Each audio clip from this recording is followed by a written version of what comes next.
Hello there.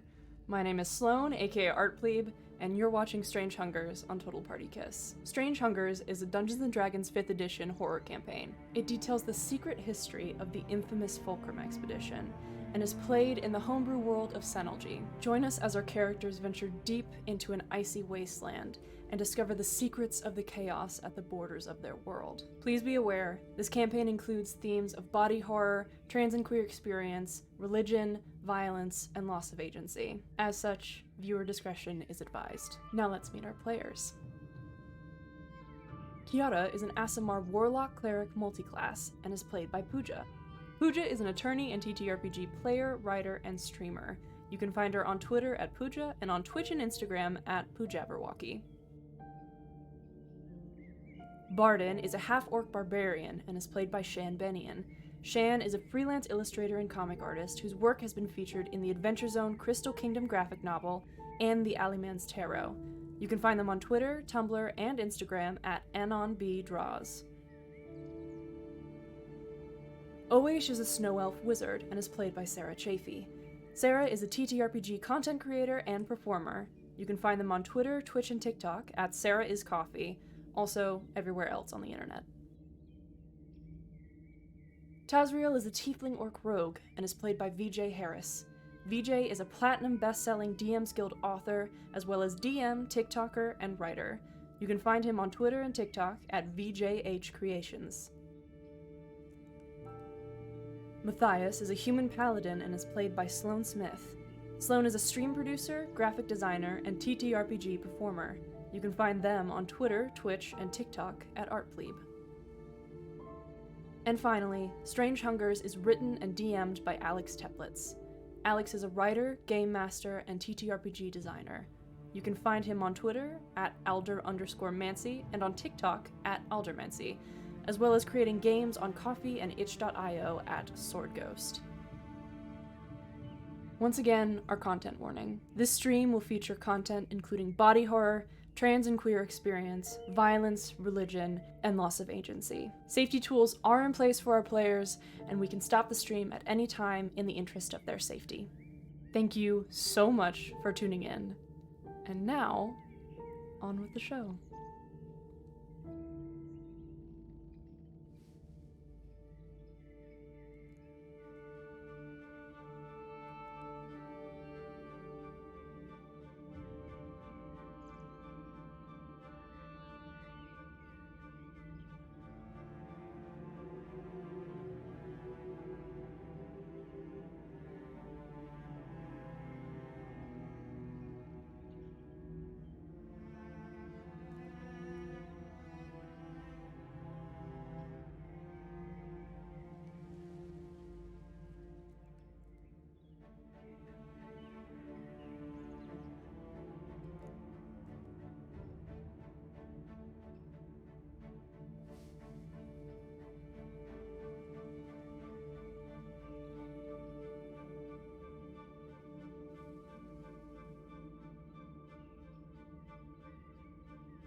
Oh, shit.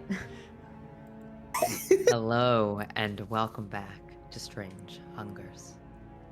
Last we left off, our party fighting their way through the treacherous landscape of Tazriel and their own minds and memories, faced off against the crawling, disgusting refuse of monstrosity that can be found in the astral plane. They managed to successfully survive the onslaught and now have found brief respite to discuss where they are together and what has happened. We return back to the once more quiet and comfortable abode where Tazriel, you spent countless moments, years, with your partner Valhyrie. The strange creatures resembling people you know and yourselves have been dispersed back into this creeping mist that has pulled away from this home for the most part. Barrels and crates are still stacked up by the front archways where they've been broken through. The traps that you've conjured still there, as well as these people you remember. Yurkov, Tazriel's friend. First Rain stepped to the side, seeming confused and frustrated in that confusion. Vice, hard to say if it's really her or just a memory. And Valhyrie herself, Valhyrie themselves, dressed in the attire that suits their position. Knightly garb. Now, most of you are. Oh yes, made there's her. that. There's that She needs to dragonborn in be a suit. bigger. Excellent. Most of you are gathered towards the back of this cabin, where we have a large bed, a now broken mirror, and cracked glass from the window panes where these creatures were hammering themselves against it. A bookcase, a chest,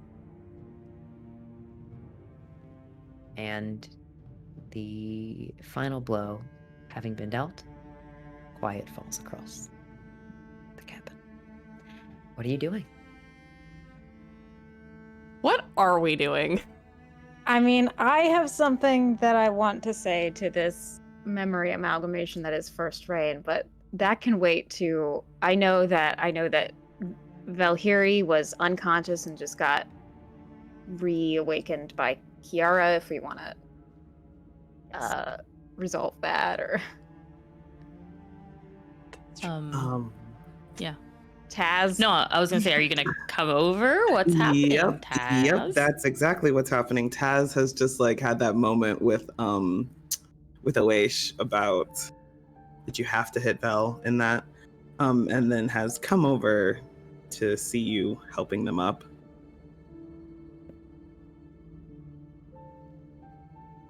Oh, I realized something was missing. Hey, the teeth. You just gonna stand there figuring out what to do with your hands, horns? You fluster me all the time. They kind of stand up and straighten and take their hand from Kiara's shoulder with the help standing up, and then reach out, just kind of like half gather you in, Taz, and pat you on the back as they often do after a battle. I think Taz like scoops like turns that into like a full-fledged like kind of bear hug, leaning down, breathing them in. There are a lot of people in our home, Hordes.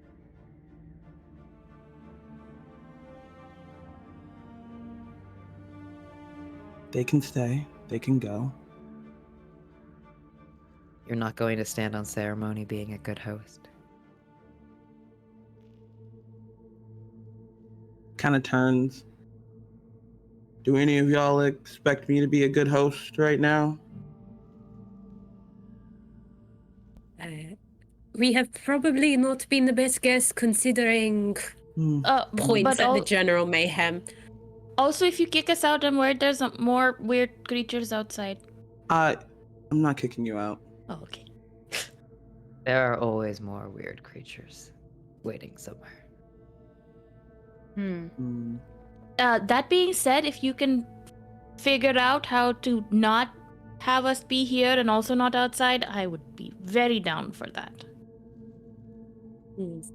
I might have a few ideas on how that can be achieved. Leaving so soon. I don't think we were I didn't- particularly meant to be here in the first place. So, if you'll excuse us. Fine by me. Are you going with him, Taz?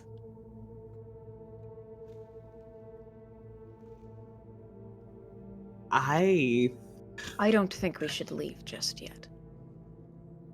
You wanted to leave.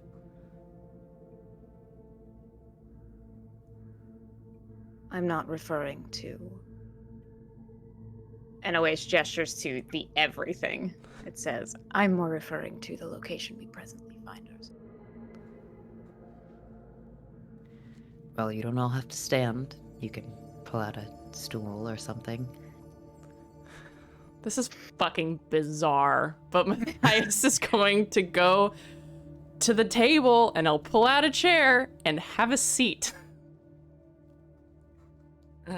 Novel's gonna run over to Kiara and back and just like, I'm so sorry I left you. I was only trying to make sure that everyone was okay, but you know that I would make sure that nothing would happen to you. Were you hurt? Just like this little gremlin, just like, are you okay? Oh, no, it tried, but it did not succeed. Apparently. I Okay. say looking at my character sheet, which has HP to full. Okay, good. Listen, it's been a stressful week. I have no memory of what happened last time. I apologize in advance. Mood. ADHD No, is but real. Novel hated leaving her, so... No, I just- remember that, but no, no, I'm okay. It was it was okay. I think, you know, Shall we can sit? Yeah. and I think Kiara kind of Matthias pulls out a looks chair. at Matthias.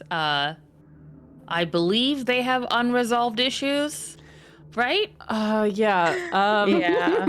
Okay, it's well, fine. no, but if she looks at him, he'll look at her and reach over and just like pull out the chair next to him. And when the yeah. fucking terrible screeching sound happens, just grip it and lift it and then Rip it and rip it. pull it out. Yes, we can go sit down. Yes. Let's give Daz some privacy. Do you have any alcohol? Lots. Nice. Vice rummages around in a cabinet beneath the sink and pulls out some fire whiskey. I think there's also like probably something that's like distilled from like some animal, some like creature that we found that wasn't like wild per se, but was just like, oh, we have to kill this, with a very like gnarly looking label on it. And Taz will just, there's something better if you look a little bit further back. I Well, promise it's good.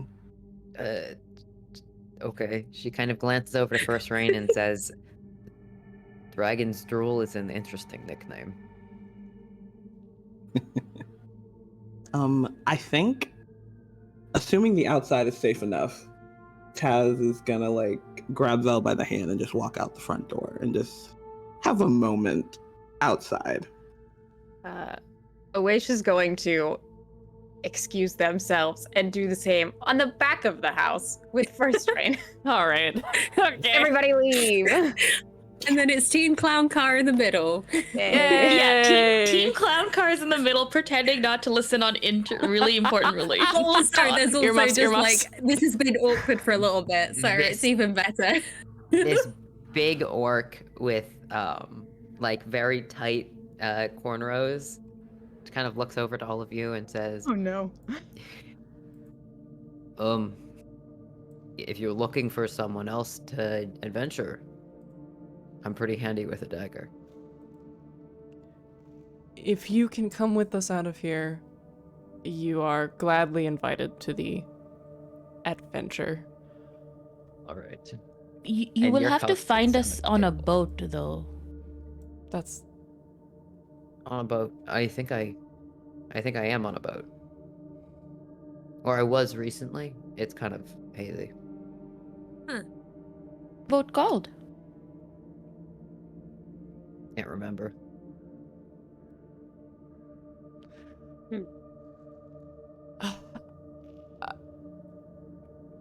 I would like to talk to you two about what we think exactly is going on here.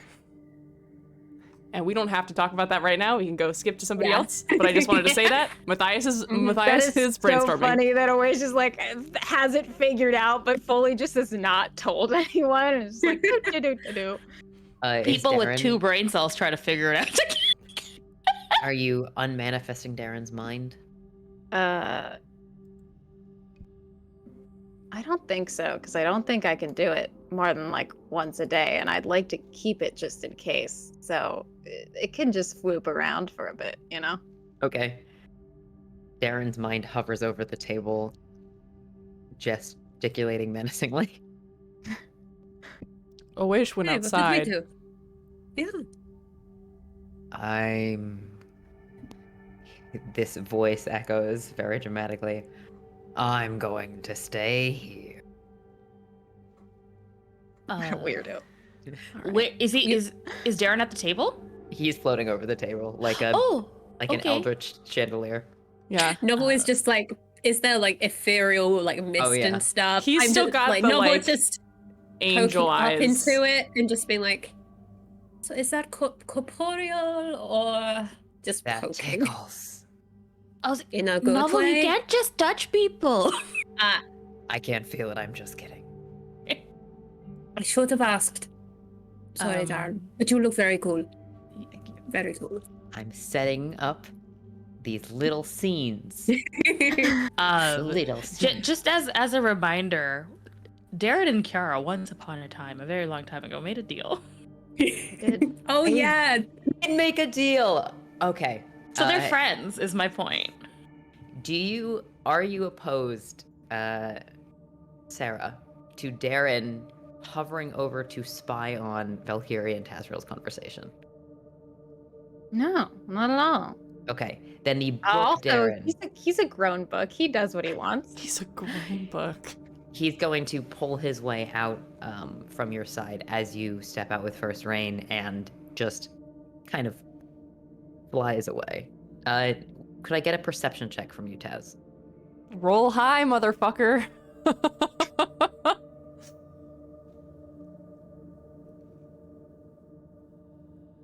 Now, I will remind you, Alex, that although Darren's not super great at hiding, he does have a special ability, which is that when he decides to just look like a book, it is impossible to tell that he is not just a book.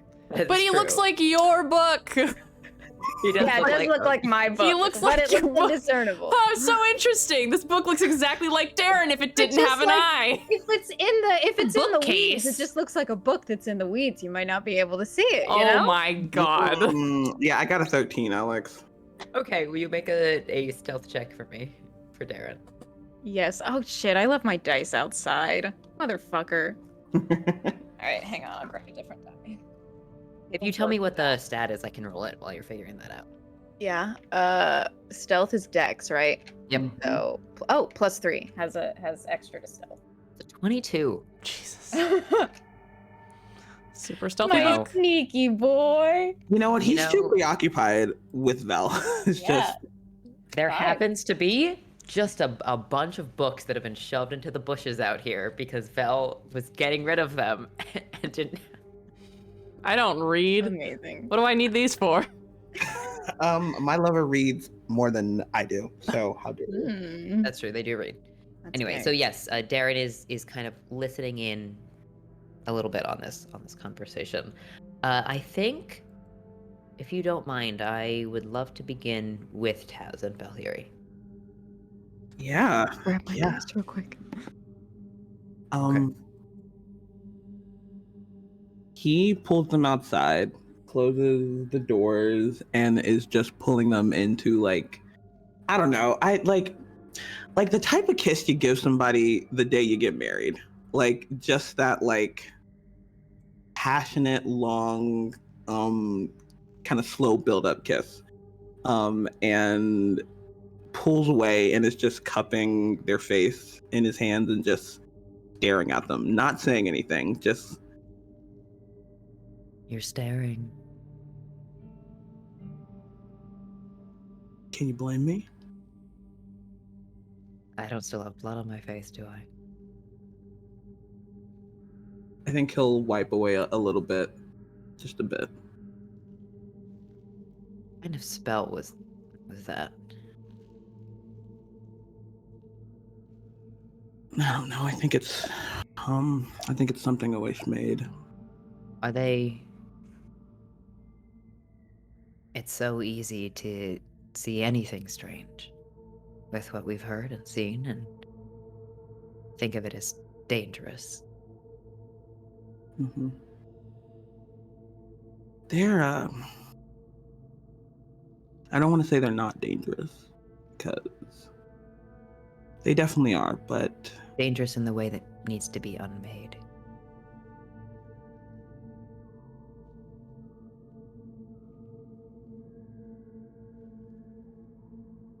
not yet, and I don't know if ever, but could be. I haven't always agreed with Jacob about certain things, but I've definitely seen enough to believe when she says some things need to be stopped while they still can be.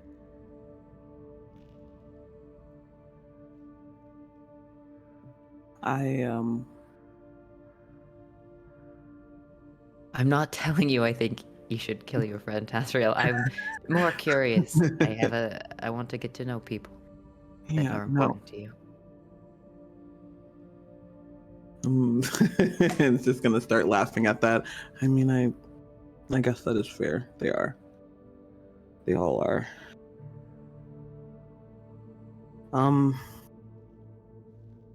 I think they're fine. I think there's been some touch and go things, but I've never questioned whether or not they're with us to hurt us. So That's good, at least. These creatures sieging our home, that's not something that's happened before, is it? Not in never, the heart of the Empire. never. That worries me.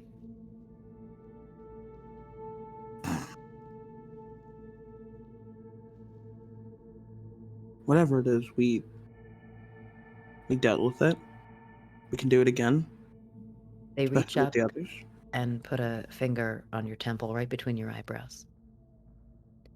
I worry about things sieging at the heart of the Empire.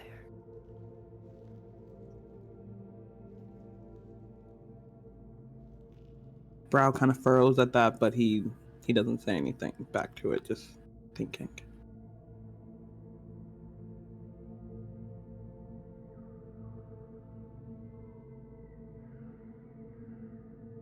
You have to go soon, right?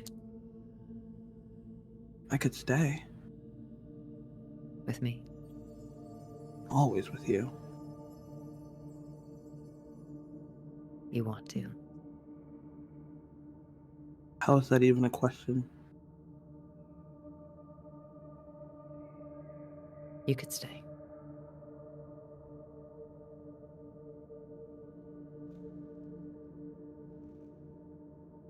I think I will. And he just kisses them again. Yeah, Dream trying to get you to stay. Okay. As you two continue to make out, Belle probably grabs your ass a whole bunch. Yeah. A great ass. And it's very sweet and also very passionate, as befits the two of you.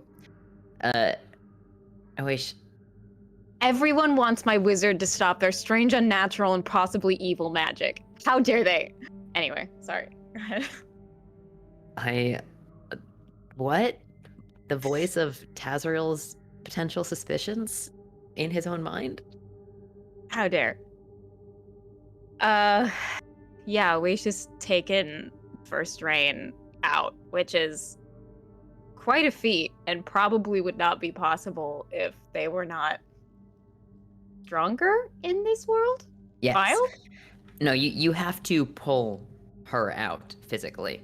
She resists your movements, but you are currently kind of at 20 strength in the actions that you're taking, so I'm not going to have you roll to drag your ex out of a house. You made her so handsome. She's so handsome. All right. She's too short, though. I don't know how to fix that. Get your hands off me, spellcaster. Listen.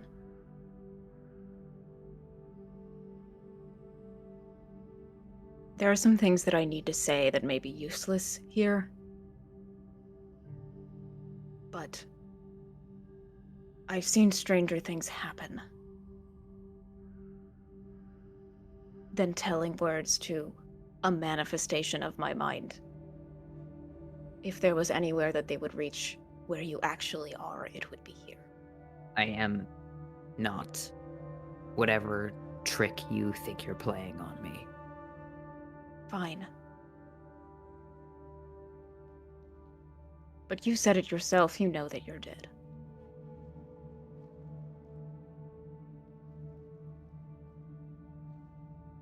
I never held very strongly to any belief in an afterlife or faith. I've been proven wrong at times.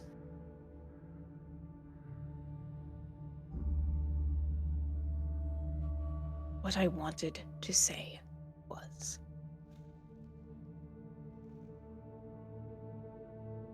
that you were the best companion and partner in crime that I have ever had. Better than that noble brat. You know it's not the same. And I deeply regret.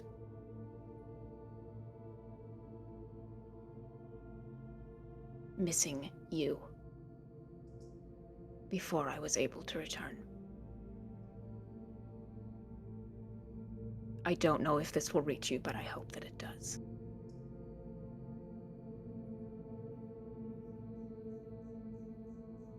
Words have so be the same. little meaning. I don't know what you're trying to apologize for, but I don't accept it. I don't need you to accept it.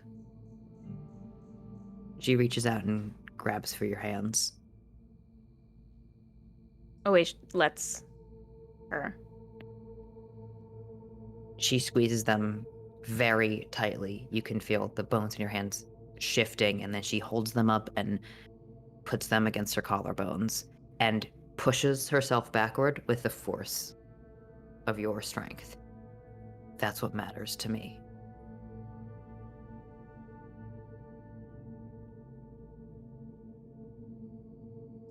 We have spent so much of our time together speaking in the language that matters to you. I am speaking in the It mattered language to you that too. matters to me now.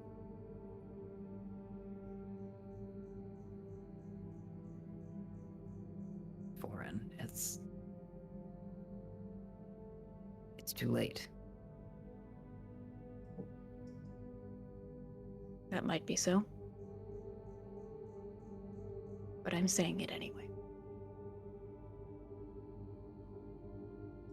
You're still good at killing things.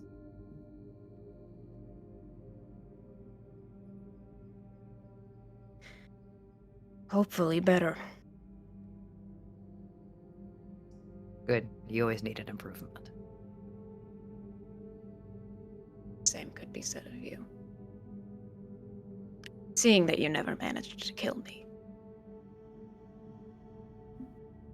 I could try again. Goodbye, Rain. Whatever manifestation you think I am, I'm sure you would imagine me to be so strong enough to take you down, to rip your mind apart from the inside.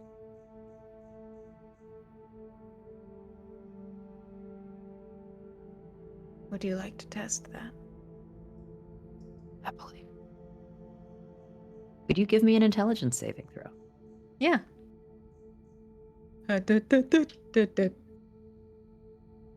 Let's hope we don't roll another natural one.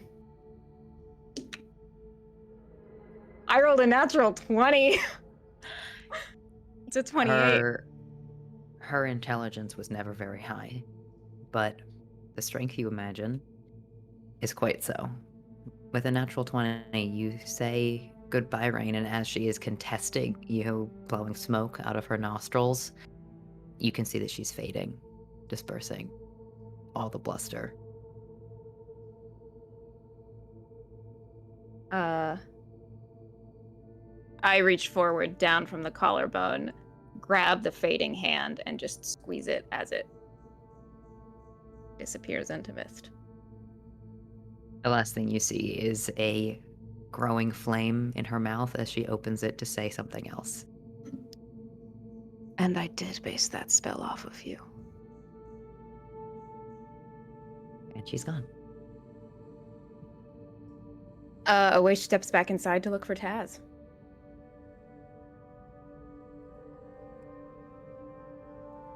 He's still outside.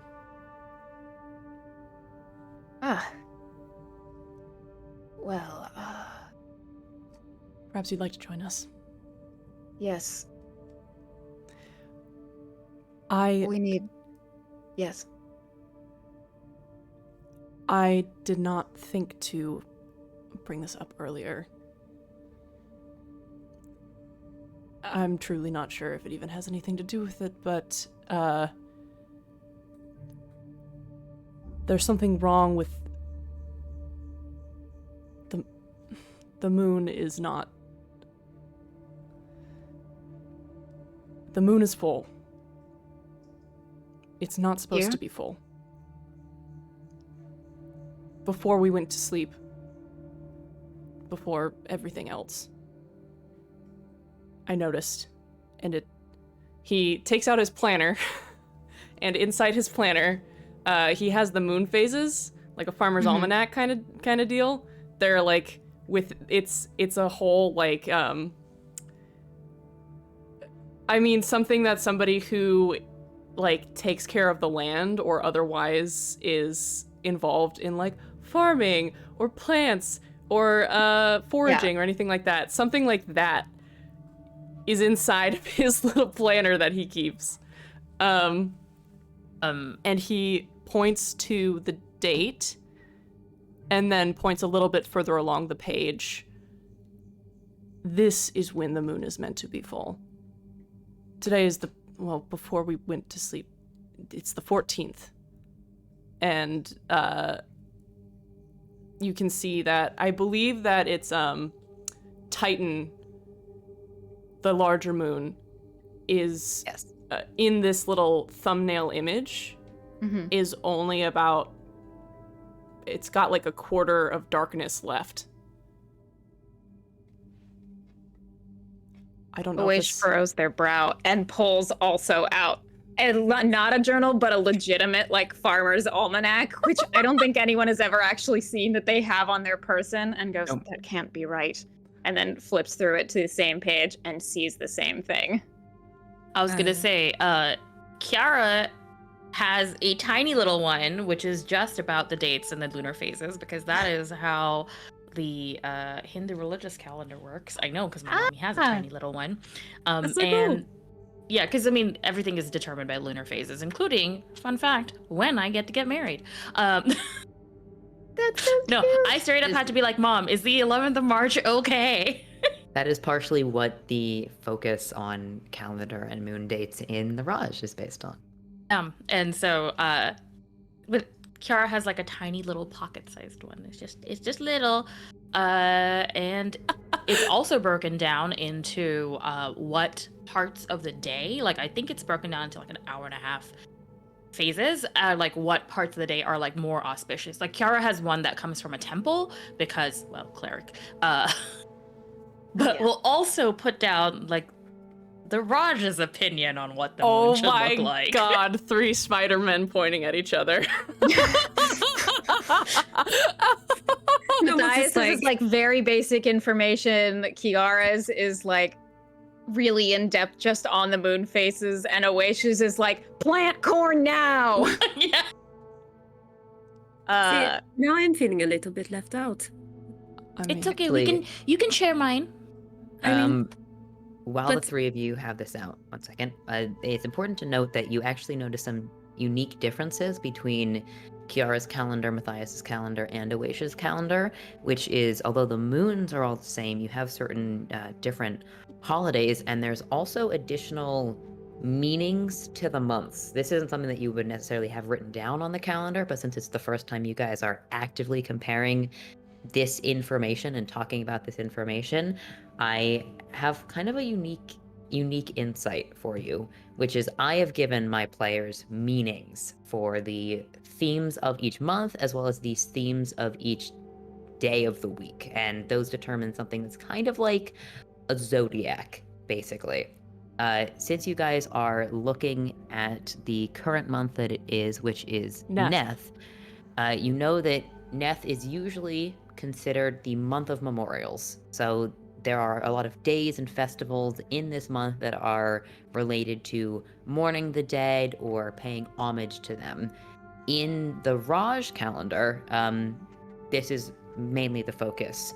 In the Pirellian calendar, you notice that there are a few festivals or more of a theme less around remembering the dead and honoring the dead, and more like remembering significant events in the past. So it's not just people who have died, but the Neth in the Pirellian culture and the culture of the atolls is more like history themed. And then in Skyholm, and the calendar that you might keep, Matthias, for the Valkyrie Wastes, Neth in the month of memorials still takes some holidays from Abshur, but there is an additional sort of bend towards stories. So like telling stories of people that have passed. That's it. Please Cool. continue. Love this. I think Nova was just like, well, I do not have a calendar, but there definitely was a moon because Kiara saw it. I'm not crazy. My sword talks now. Your sword got extra super cool. Mm-hmm. What does this mean for the tides?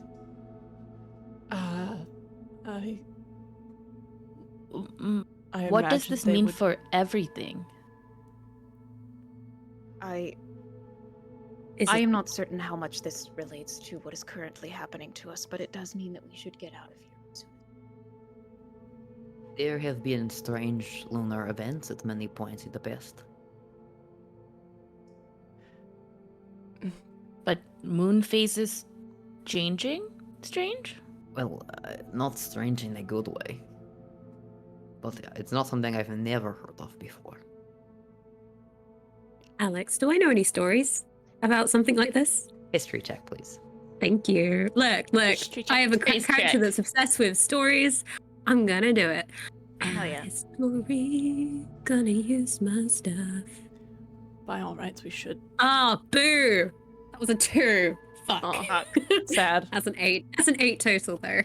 An 8 total. God. You don't know specific details, but you have heard stories of the moon going missing. Not maybe of it coming early, but just in the past, like people not being able to see the moon for long periods of time. And this would usually be more Varun than Titan, like the second smaller moon going missing for periods of time. Yeah, they definitely passed that on. But you know, sometimes stories are true, but it could have just been clouds. So Wait, I think this is probably different. Yes, I think it's probably different. I do agree. We should get out of here as soon as possible. I don't know if anybody... ow. Do we know? How did we get here? I may have some information on that, but before I'm quite comfortable with divulging it, I think I should go have a conversation with the final member of our party. That's not me, right? Because I'm No, learning. no, that's just a very long way of saying Taz. Oh, okay. I mean, while Oish does that, I mean, you could tell us stories about Taz. Yeah. That would be very interesting. You know, one time I tied Taz's tail to his bed, and you would not believe what happened when he got up in the morning. No, tell me more. What happened? He I think we continues. would. We would keep going. just both He Kiara and continues. Novel just like keep telling. As you step out, Awish. Taking notes. Yes, I see. What species is Val? Actually has both Orcish and Tiefling heritage, kind Oh, of. so I see 2 half-orc, half-tieflings making Yes, the fuck out. And I would clear my throat. say, without a lot of like knowledge necessarily, you would more likely assume Valhyrie has Tiefling heritage, just on Nice. first glance. Hell yeah. I hope I'm not interrupting anything over much. You are. But that's fine. Tazriel. He gives them one final like peck and turns to you, Oish. If I could have a word with you. Turn to Vel. You mind? Sure, we have all the time we need. I'm gonna go look at the garden. Or Make sure there are no monsters in it. Or go inside and tell Yurkov to stop telling stories about me. I know he is. He does it every time. I know he is. Okay, Horns. Val moves inside. You note the presence of your book in a bush. Oh my god. I don't call attention to it. I lean all cool against the side of the house and kind of like pat the space next to me for Taz to join. He does. Quite a house you have here. Thank you.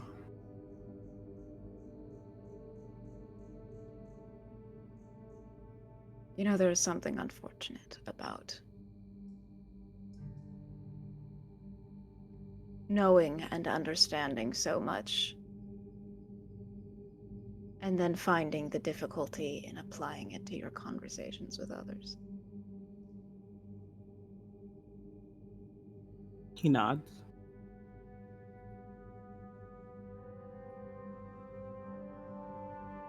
I think the rest of our party is quite aware at this point that we are in a different plane. Is that something you have surmised for yourself?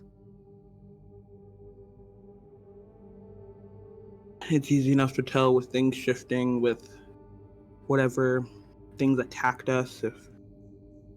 If we weren't, it would be strange to have something attack in the heart of the Raj. So, yes. I have also found in my time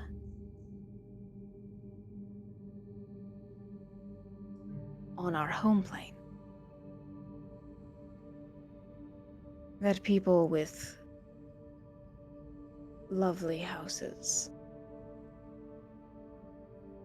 and happy relationships don't venture off into deadly waste.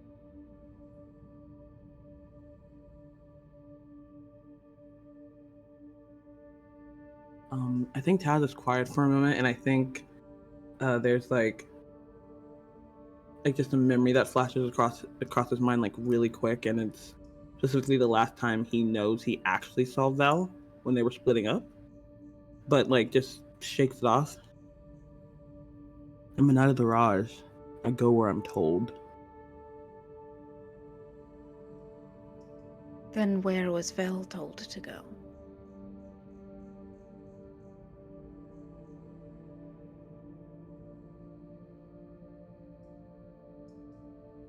And it looks like he's trying to remember that. Mm-hmm. Like clearly.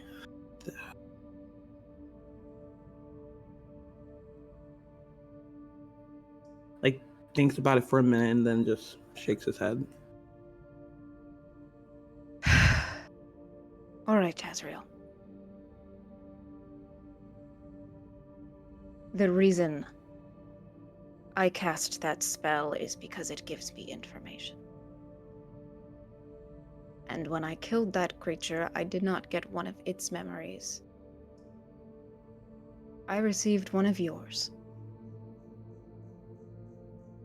We have all been here in one way or another experiencing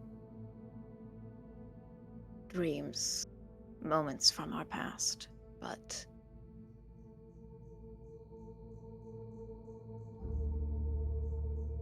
however we are tied here, we are tied by you.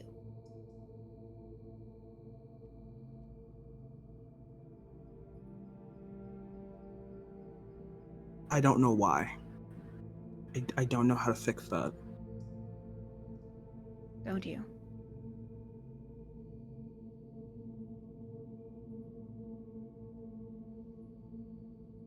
Just tell me what you're trying to say, Oish.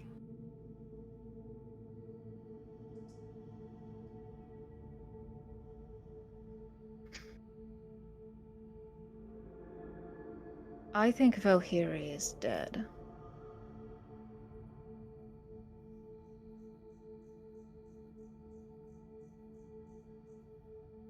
I think that may be why we are so tightly tethered to this moment specifically. But as to why, that is the moment we would be tied to. I am as in the dark as you.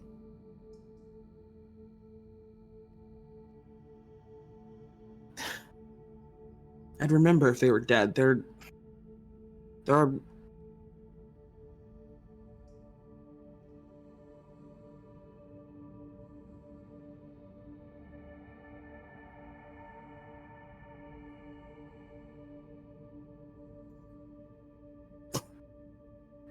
And I think he hand over his face just is laughing at first. That quickly devolves into like like dry heaving.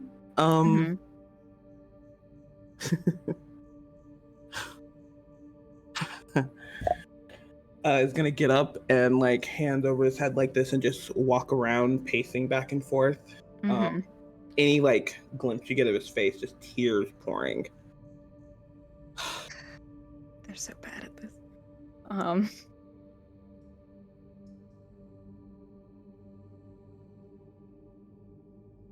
I understand loss is not an easy thing.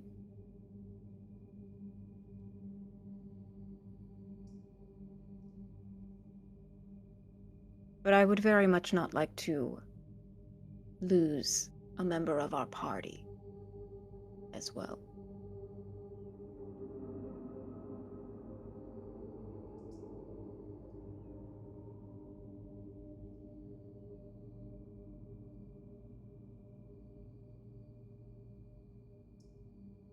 I told him I'd stay.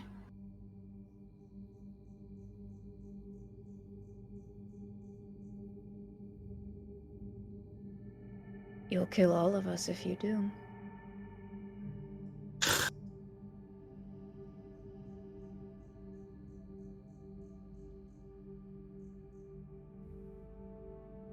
He looks back up at you and you can see on his face that like for a moment while he's looking at you that it's clearly in his mind it'd be worth it. But shakes his head.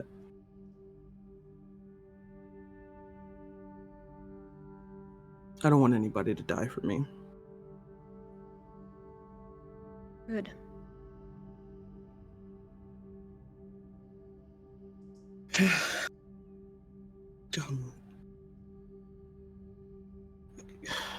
Give me a minute and come in. We can figure out. Tazriel. What happened?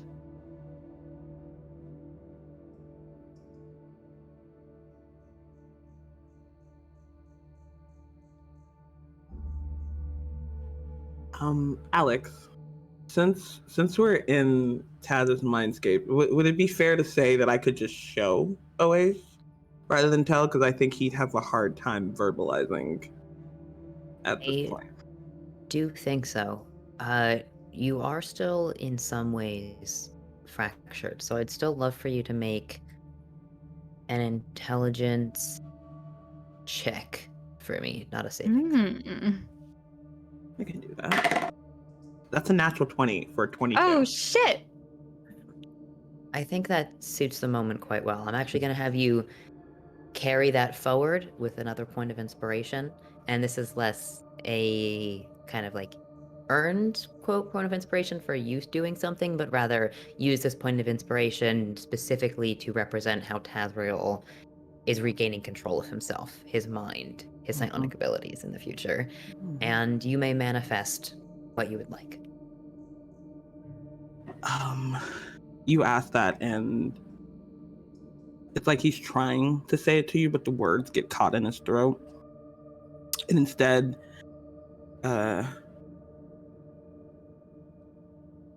like everything around us shifts, more like we're standing in a memory, and you see him and Vel and like two other soldiers behind each of them, and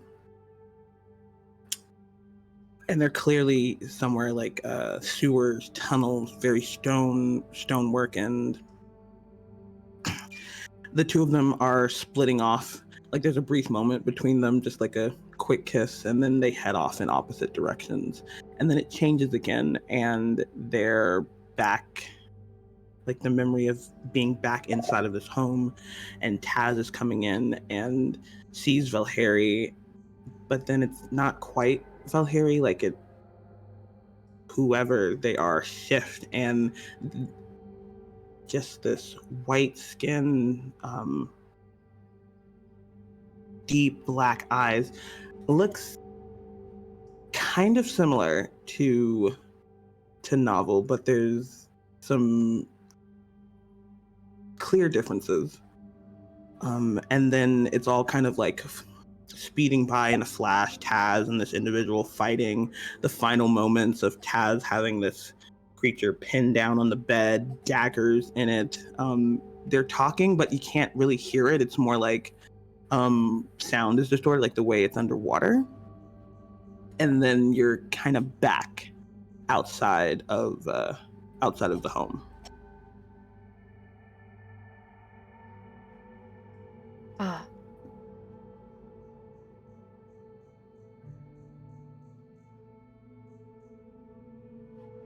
Was that actually them? No.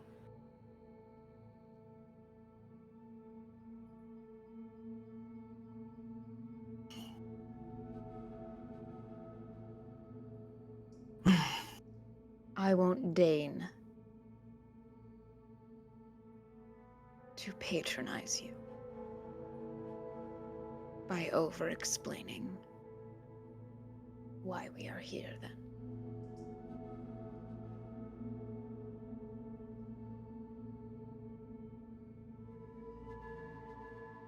My pain, my trauma put us here.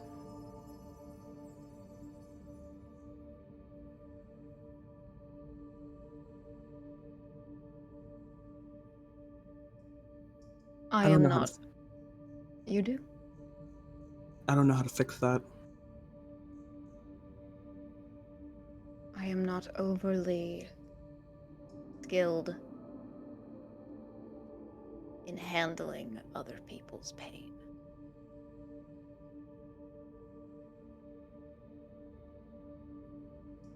However,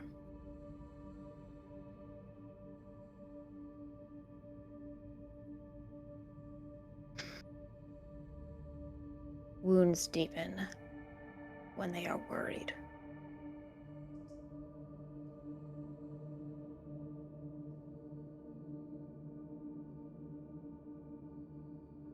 They only heal when they are stitched.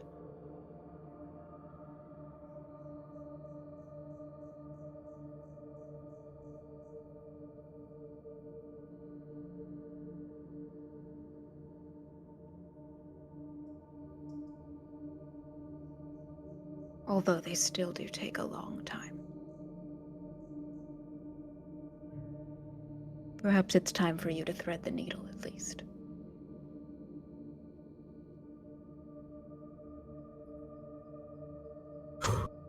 Yes.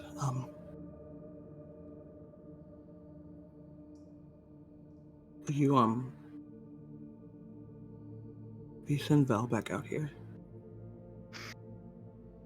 Fine.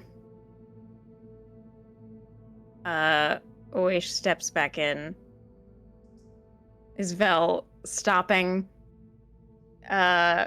this Vel seems to be describing in detail with Yurkov the story of them trying to take out some kind of disgusting blobby creature and all getting absolutely coated in this like green pus, green leaf chompy pus thing. Ew. What did it smell like? You save some? It smelled kind of like when it's like if you made the worst salad of your life with Like everything you could compost. potentially put in yes, Ugh. everything you could put in a salad, but then you just Mm. kind of mixed it up and threw it all Left over it you. out for a week? Tasriel would like to Oh. speak to you, Valhyri. Oh, he wants to do more speaking? Okay. We'll try not to keep all of you waiting too much, but feel free to finish that bottle. Right. Vice? Thank you for the story. You're welcome. Very welcome. Before we return back to Val and Tazriel, I would just love to know kind of how existing in this dreamscape for a while is affecting specifically Kiara and Matthias. We've talked a little bit about how this is a space that's kind of anachronistic to a lot of elements of your faith or your powers or your identities. Do your characters feel uncomfortable? Are they kind of aware of that? Sloan, go first. Matthias has a headache. He is in so much pain that it's hard to keep up with the discussions that are happening around him, other than there's something merciful about Valkyrie's particular topic of discussion in that he can cling to the disgust that their descriptions bring as a method of distraction. But his mind is full already with everything, and he feels the presences that he carries with him, and with this third new intrusion into his mind, it's like they're all chafing against each other. His head hurts. He's ready to leave. What about Kiara? The first question I have is, does Kiara feel that usually ever-present warmth in the back of their mind? No, you still have a connection to that warmth, but it's very much through layers. Mm-hmm. Then I think Kiara, for the first time that she can remember, is a little cold inside. Kiara has normally been this like almost like brazier of warmth for her friends, but it's subtle. But I think like she has a very normal body temperature right now, and it's very uncomfortable. But in Kiara's way of dealing with things that are uncomfortable, she's compartmentalizing and focusing on the here and now and the stories that are being told, and like it's almost this subtle like too interested, like too much, like tell me every single detail so I can stop focusing on the myriad of ways in which my body is very uncomfortable right now. And can I roll an insight check to see if she has the presence of mind to pick up on what Maddie's feeling? Yeah, I think if you're cool with that, Sloan. Yeah, absolutely. Okay, cool. And I mean, you asked, so you're gonna get something either way. But I guess if you roll real high, well, it's tell an you 18 on the die. yeah, plus of course it is. 3. Definitely. You've seen Matthias in pain before, and I think it's obvious to you that he's there again. He's also listening and reacting, but doing a similar thing where he is reacting too much. He's typically stone-faced, and here he's focused on putting forth reactions as his his gloves are closed tightly. And there seems to be an even more pronounced lack of color in his face. Then I think what Kiara's gonna do is reach for a gloved hand. Hold on 1 second. I just watched my KBS drop to 0. And I don't know if that means that we're about to completely drop out of the internet. Yeah, I'm seeing a little circly circle. You're very glitchy, Sloan. I'm glitchy. Okay. Well, I think you're back now. It's coming back. Slow. I'm watching. Okay. We were in the red. We're now. Okay, we're back in the green. All right. Okay. Okay. All right. Here we go. So Matthias has his fists clenched. Where are they clenched? Are they under the table, over the table? Under the table. Kiara is going to recognize his discomfort, as well as, and in its own way, not mirroring her own, but being parallel to her own, and is going to reach for his hand and hold on very tight to the glove.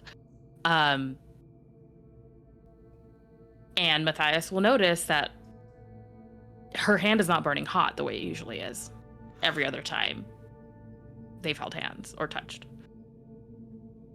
Long sleeves, short sleeves? You got bangles on there? What do you got in that area? Yes. Yeah. There's, Kiara doesn't have long sleeves, but there's a lot of bracelets and stuff. So you will feel the the thin metal of the bracelets against Yeah. your hand too. He doesn't turn his hand over because in his mind, if he starts holding her hand, he will crush it. And You're so, not strong here. I know, but that's where he operates, and he doesn't want to crush her hand, so he doesn't look at her because he doesn't want to make it obvious, any more obvious than it already is, but he does like extract his thumb from the middle of his fist and will just like hook it through one of the bangles that has come up alongside his hand. Extra Ethernet cord. That's what we need to do. Like, Sarah, you're coming through mostly fine. I'm Alex not having too, but any Sloan, problems on Discord at all. It's OBS that's giving me You're- issues. you're very glitchy. To Really? me. Yeah, it's that Sloan is connected through Wi-Fi. I'm connected through Ethernet. So Also- we have a way if we buy an Ethernet cable to get Sloan hardwired in. I'm also Wi-Fi, Wh- but my Mac has been pretty. We're fun. back on the stream. Just so folks know. Oh, Yep. are Oh, we? have we not gone to break? I We're see supposed green. to We be are. breaking. Sorry. I was trying to get there and everything's fucking up. It's Hold not on. new. Hold That's on. so No funny. way. Yeah.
We're back. We're Hello. back. We made Welcome back once again to Strange Hungers. Thanks for bearing with us on our minor tech issues. Sloan, what was just happening? The last before- thing that happened was Kiara and Matthias were both having a bad time, and Kiara noticed, and she reached out and held Matthias's fisted hand, and he did not want to crush her hand, so he didn't hold her hand back, but he did put a little thumb through one of her bangles. And they are both sitting through storytelling. That's what Gay. happened. Cute. I also love the fact that Matthias isn't actually that strong in this round, so he'd probably be fine, but it's still the consideration. Force of So habit. sweet. Yeah. Hold on. Is Kiara canonically stronger than Matthias in this realm? I believe so. mean, you might be. What's your int? My int is I think I only have a negative. No, my int is 0. Yeah. His strength is currently a -2. Yeah, so Kiara's stronger than the boy. I love that. All right. Wow. Can Kiara pick Matthias up? This is the only time in her life she'd be able to do so. Yes. I think at this point you could try.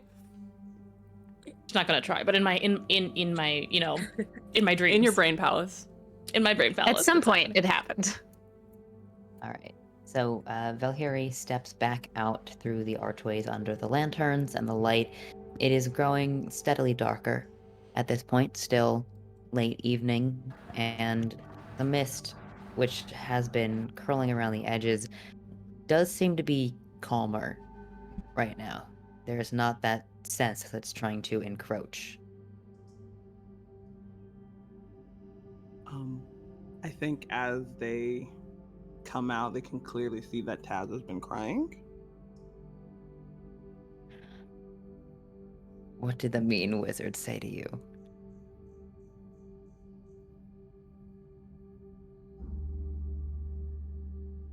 Yeah. Is just gonna chuckle at that, but not respond past that. Come here. Okay.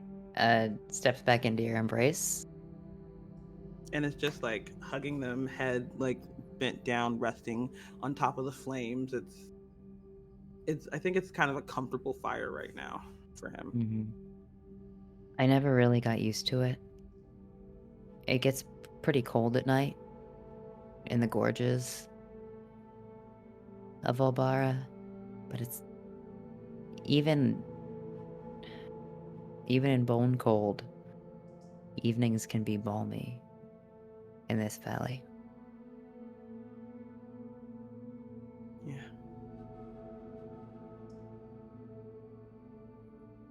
You know, I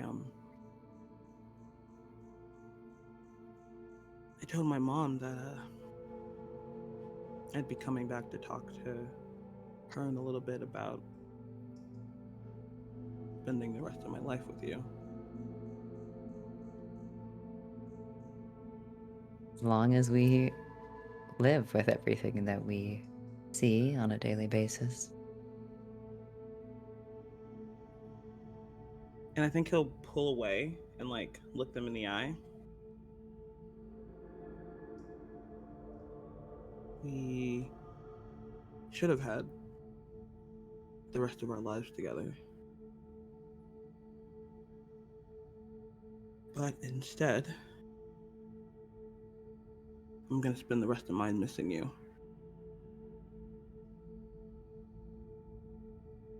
Their face falls and then just kind of freezes in that expression. And it's my fault. It's my fault. I was stupid and I was arrogant, and you were right. We shouldn't have split up. We would have been fine together.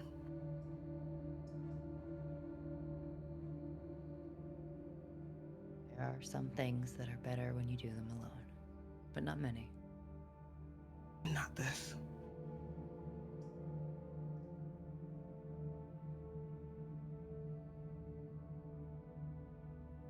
The way I've been carrying you around has been like a dagger in my heart. And it's fine. I'd bleed for you. I'd die for you. I know. So many times I thought, why couldn't it have been me? Why didn't I go that way? Because you made a promise. Not to me, but to the fires of safety and hearth and home. To protect them.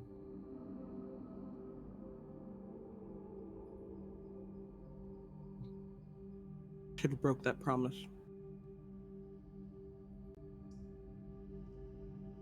You're working on it.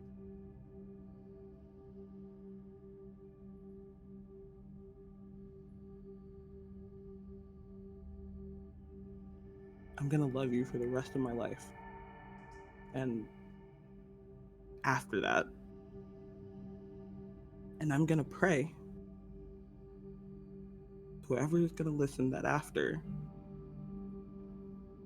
I get to see you again. Well, if we are blessed by Bane, and with the way that fire has been at our backs, I think we are. We will meet again in smoke and heat. And that love.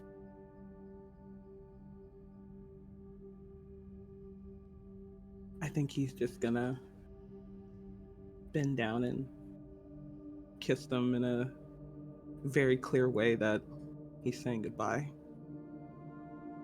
You feel their hand on your chest, and then too they begin to disperse into the mist.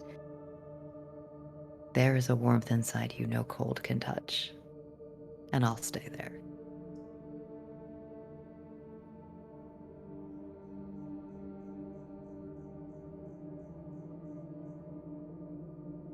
The boards of the floor of the cabin grow strange in texture.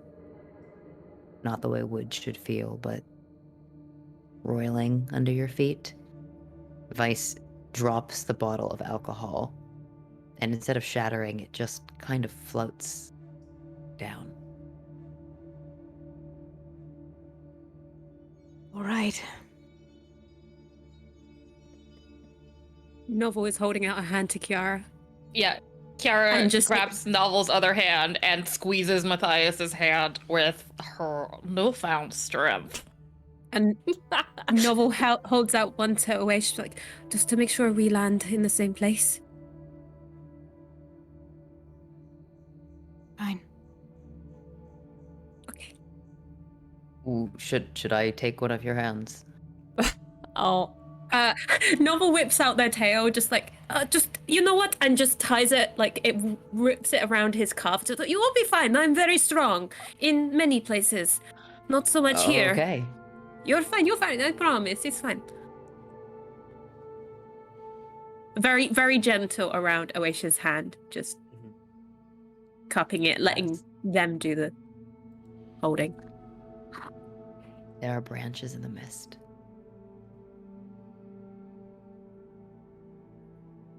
There are trees, and they're looking at you.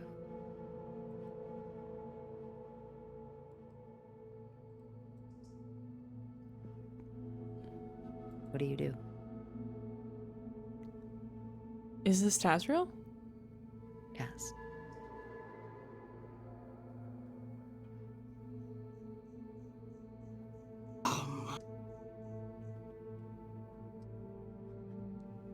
I think there's like even after saying goodbye, there's a whole moment where he's just like I could stay here. You know they'd be there if you walked into the woods. And I think he just takes one step towards it, just a split second. And then goes back inside to the others. As steps over the threshold of this dorm, and all of you feel a wrenching sensation, like you've been tied to bungee cords, and now you're being yanked back full force in a single moment. All the paths that you've walked, the ways you've wandered through memory, you are pulled, ricocheted in a sickening sensation back into your bodies. Great. Awish kind of jerks back awake. They were not looking forward to this because they knew they were returning to something that was even less enjoyable, save for the memory that they just reacquired. I'm guessing to Matthias still at the door and Darren around their face and body. Mm-hmm. Yeah. Fuck. Matthias slumped to the ground in front of the door. He pushes himself up as well.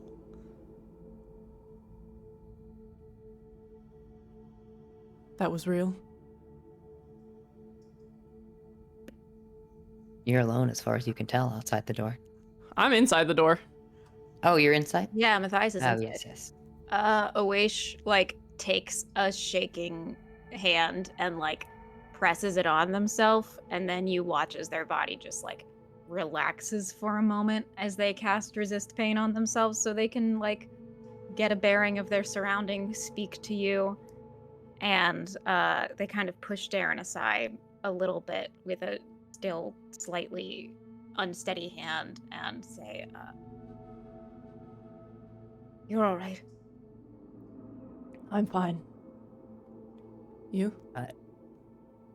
Awish, Darren is not there. Huh?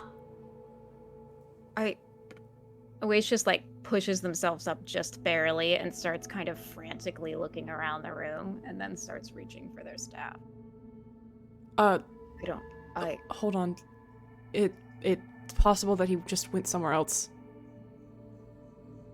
When you say that Darren isn't there, Matthias is going to get up and just make sure that he hasn't reverted back into a book and fallen down the crack on the side of the bed, anything like that. There's no sign of him in here. Awish, you're connected to Darren. You know that his presence is still on the boat. You can feel him and connect to him. He's just not in this room. Yeah. Darren. Little busy. Where the fuck, what? This is really heavy. What's heavy? What are you doing? I'm trying to make sure that we don't... Everyone fell asleep. Fuck. Matthias, there's no one at the helm. I'll take care of it. Stay. He starts to say stay here and then doesn't finish it, and he opens the... kind of as if it's just gives him the biggest bitch face in the world. He's gonna run out that door, and assuming that Darren is at the helm, is going to start looking for everyone else. Somebody must have been at the helm when everybody fell asleep, so I think he's gonna go there and see what's up. Yes. And say, Kiara, Barden, Taz, and is gonna just yell out to them and try and get attention as people start waking up. From where you are in your respective rooms, you all, as you've come to consciousness slowly, just feel sort of a lurch in this boat, and then like a scratching noise of something against the wood next to you. The wine was at the helm, had fallen asleep. As you frantically make your way up onto the deck, Matthias, you see Darren has sort of wrapped his tendrils, these paper tendrils, partially around the wooden helm and partially around the base, and is just trying to keep it from tilting, and then a massive structure in the darkness. Not in the darkness, sorry. This was It's midday. daytime. A massive structure a massive structure looming up, some kind of ice, giant floating ice block that the boat is scraping alongside. Ah, fuck. Okay. Is wine still on the ground? Is there anyone around here? I would like to try and revive them. Wine is still on the ground, just blinking his eyes blearily open. As you are like looking frantically around, there's a lot of commotion that's happening on the boat right now. So you can lean over, you think to check that Wine is okay. You see him opening his eyes.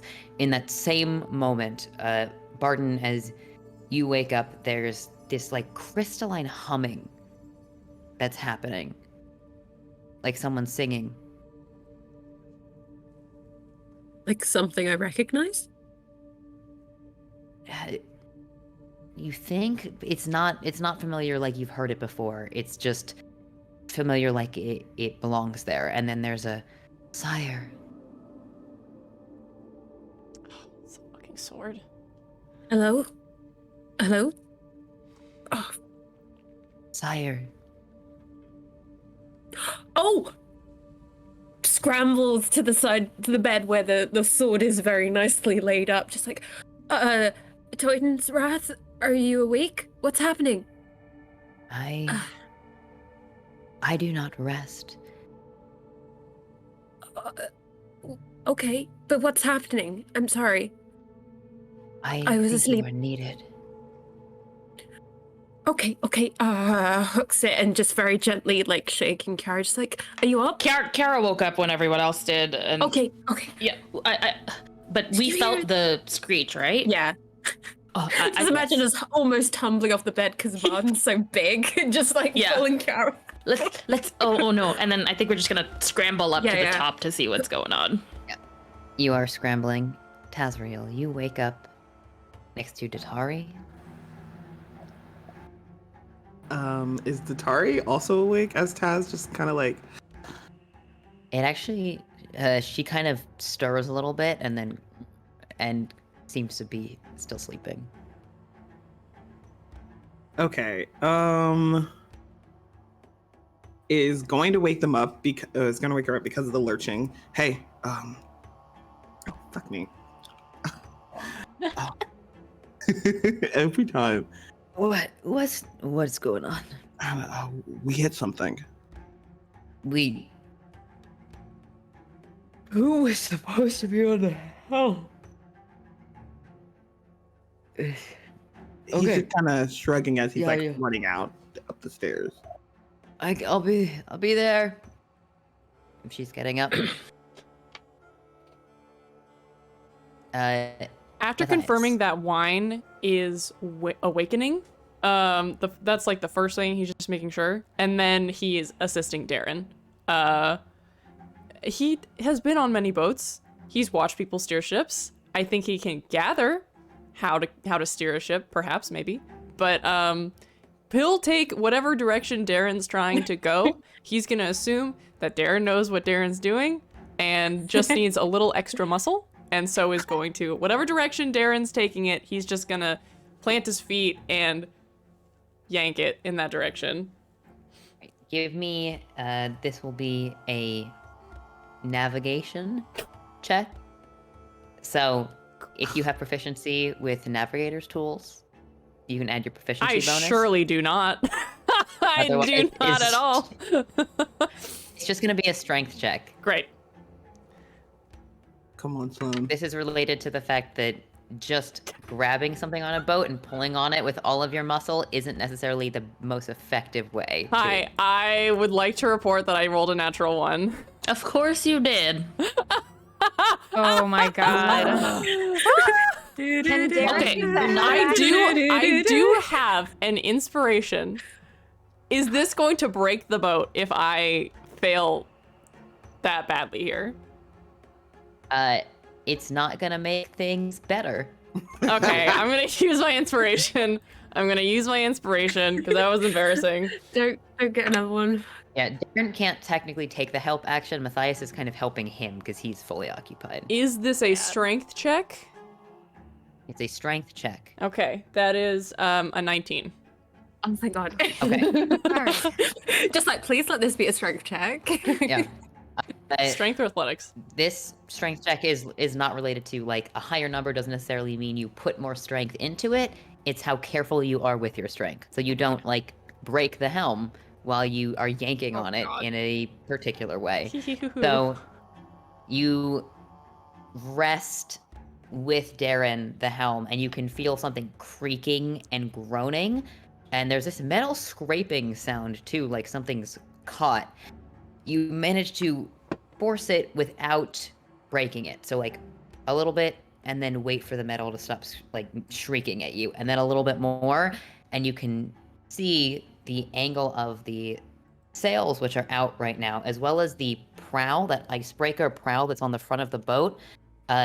It kind of extends a little bit, and then the boat tilts away slightly from the iceberg. Okay. Perhaps. I'm still waiting for people to get here. Are we like prow first into the iceberg? No, you are alongside it, scraping alongside it, facing like forward. What you see is just more of these ice sheets. Like your boat has been navigating between thick ice sheets. Okay, then I think at this point the best thing to do would be to halt forward motion and realign ourselves from that. So as people are getting to the deck, I want to try and get people to start taking the sails down so that we are not moving forward. Wine stands up as well and says, okay, Matthias, good, we have to be gentle. You take over here. I'm going to try and get everyone to get the sails sorted. Get drunk. Oh, okay. You can't drop anchor. The ice is shifting. We'll get smashed to pieces. I'm gonna go find Drock then. Shit! He's gonna run off. Yeah. Drock! It's like Captain! our novel. Barden. Oh, Barden, you're in Barden Yeah. form. Are Barden and Kiara back on? Yeah, make it up to the top. Oh, Oh, I think Kiara wants to grab the first person running around and be like, "How can we help?" The first person that you see, Kiara, is Folkley. As you exit these stairs at the top, Folkley is kind of by the back of the boat. Looks like maybe they were involved in something going on here. Like, they sort of have slumped over a table, and she sits up, just kind of waves you off for a second, and then catches her bearings and raises a hand, and you feel another sort of shifting motion, and part of the ice sheet that's right next to you, like you are scraping by, you can see it, you could reach out and touch it from where you are on the left side of the boat, just kind of like melts inward, suddenly a cavity, and the boat scooches a little bit more away. Kiara is going to immediately follow suit and start throwing firebolts at the ice to help melt around the parts that are stuck. Nice. Taz, if you're trying to make it up to the top, you are also able to do so. Yeah, I think he's barefoot, didn't put anything on. Ooh, shit, he's shirtless. He is just completely topless at this point. Ladies. Oh boy. And silver thread. I don't know. He's just looking around for what he can do to help. Like, he has no idea what to do here. You call out Captain. The door to the captain's cabin swings open. Taz, you see this, and Druk and Asar also just kind of stumble out. Druk looks strange for a second, and then kind of clarifies, almost like the weird fuzziness that had happened in the dream. And yes, Asar, I think we've been under some kind of mental ambush. Scan the horizon for approaching ships. This might be one of Jaw's allies.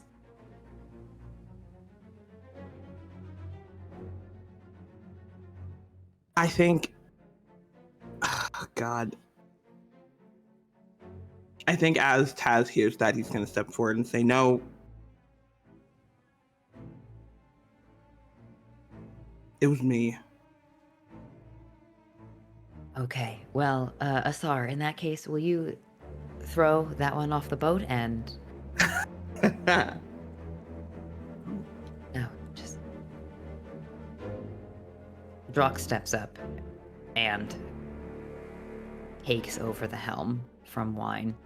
Begins to relay rapid instructions between the crew. You can see them passing signals to each other, just like so busy with whatever they're focusing on that they'll just sort of throw up a hand to each other, and then with another horrible shrieking metal sound, something comes up from the side of the boat, similar to the bubble that you've seen emerge when they go underwater, but it's kind of like a folding out fan, an upwards fan that happens and then falls to the side and forward, and it pushes you away from the ice. It's not that you're moving, it's just that the prow just sort of swings wildly to the side.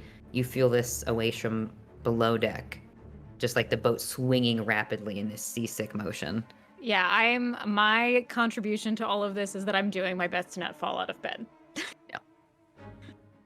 And what you see sort of emerge from the side of the boat, again, like up and then out to push you away, is a giant metal wing.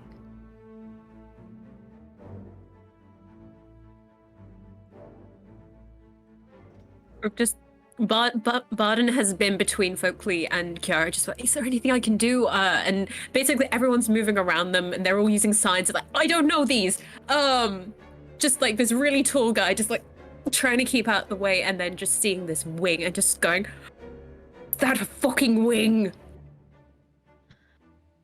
Yeah. Absolutely, says Wine, who is coming down, and then we can't leave it out for long though, it's gonna freeze. Anything I can do? Can I don't know. I can help with the sails. I'm in the way. I'm in the way. I'm just gonna stay still and just yell. I think let's take from each of you except for Awaish. Will you just give me... This is also going to be this could be a wisdom or intelligence check. If you have proficiency with navigator's tools or experience on a boat previously, this would be, again, Awaish, you're not making it, but I think just Matthias and Barden. You two can make it with proficiency. So make a wisdom check, and then Barden and Maddie with proficiency. Well, I tell you what, Matthias's vibe here is that there are just the right amount of cooks in the kitchen right now, and he is not needed. So what he's gonna do is try and pull the book away from the steering column and looks to whoever's closest to him, maybe Kiara, and just says, I'll be downstairs. Okay. And is going to retreat back downstairs with Darren. Darren wraps his tendrils down your arm. Ugh. A weird octopus. All right. And then we'll go back to the room that Awaish is in, which I think is his room. Yep.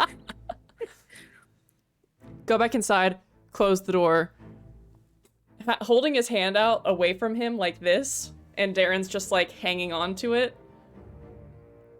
Everything's fine. Oh, really? We hit a bit of an ice sheet, but everyone's working on it. Darren was It was helping. just a small one. Awaish just lets their head drop back onto the bed. And is like Darren kind of scrambles off of your arm, and then almost like the straps when someone is strapped down to a bed, Darren just sort of like wraps you Seatbelt and then Darren. pushes you, seatbelts you to the bed. Seatbelt you. I close the door and sit my back against it again. That's what I'm doing. So then the wisdom check for Kiara. Let's do this. That is a 15 on the die, plus just straight wisdom, Straight wisdom. 18. Excellent. And then a wisdom check for Barton. I got an 11, Proficiency. but 11. I'm going to count it as Kasha has sailed on the Paralian coast. Lovely warm weather. Not like this. I have no context for this. Yes. And This is Kat. nice. Does it have to be wisdom? It does have to be Couldn't it wisdom. be intelligence? Okay, well it's 13 if it's wisdom. 13. Okay. Better than an 11. I wanted a 15. Barton and Taz, you feel pretty useless. There's not much you can do right now, and in most ways you're not really getting in the way on purpose, but you quickly realize that you cannot help, and the crew, the general atmosphere is peeved off, to say the least. The Okay. Guildstar is very precious to them, and it's a little scraped up. But Kiara, I think it's because you're with Folkley and what you're working on, you are managing to help quite efficiently. Yeah. Kiara is not trying to have individual thoughts here. She's just doing like, okay, that I can do that. I need to I make am a some rolls. flamethrower. Okay. Oh no. Oh no. Don't sound like I that, don't know. Alex. Don't say that. Oh, I'm boy. not sure if that's good or bad or not. Or maybe Also, they're let's just take a much of it. moment to appreciate that Kiara is like the only one physically helping in a situation. Yes. Hell yeah. Good Kiara, shit. Go. Good Yes. shit. The Guildstar pulls away from the iceberg and kind of re-stabilizes. The wing slots back in with another horrible noise. You can tell that it does so slowly, like it's not, the cold temperature is not good for the mechanisms of it.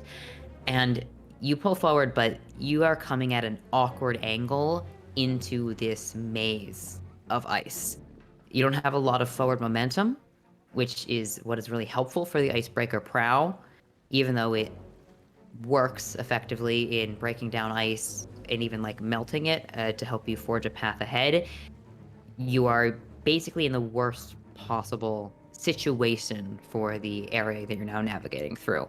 The boat's also sustained quite a bit of damage and will definitely need repairs. It's going to be moving a little bit slower, especially towards that side that it's scraped against, but you are setting off again. One thing you do note, just because you have approached the ice, is that Maddie, since you're the only one who's made this journey before, you're getting close. At this point, probably maybe a day or two's travel from the edge. Oh boy! Wow, oh boysy. Cool. How are we doing, y'all? Do we want to keep going, or is this a nice place to pause? Oh, We can. I kind of want to get us safe, if possible. Yeah. Although What do we Checking need in. to if do? things get Right. really bad, I'll wish we'll try to help. But Yeah. What do we need to do Okay. to get out of this moment of? You we good? have bypassed the immediate danger. Okay. It just means that you are in a precarious scenario. It lengthens your travel time, and your boat is damaged. Okay. But you are continuing to navigate through this area. It's just not. You're not doing it at the speed you would like to, and you're doing it in a way that's more dangerous, unfortunately. Okay. You're no longer caught on the iceberg. I think Barden is gonna at one try and catch Taz's eye. Does he? Yep. So I imagine that the two people standing still at this point, trying to keep out the way, and just gestures back below and just tries to call out. I want to check if there's any water damage, if there's any leaks. Do you want to come with me? He'll nod It'd be and follow useful. you. Heads down. Tries to follow like the side that was being scraped as fuck, because that's a big old sound. Yeah. That was we can't mend it, but we can at least point it out to the people that can. You should mention that. I think after a few minutes, Awaish does gather their strength again and ask Matthias, "Do you know if we're gaining water?" I don't. Can you check? He will nod and scurry on out the door. I'll be right back. Most pathetic little meow meow wizard having to be carried by big strong paladin to mend the tears in the boat. Did you want to come with him?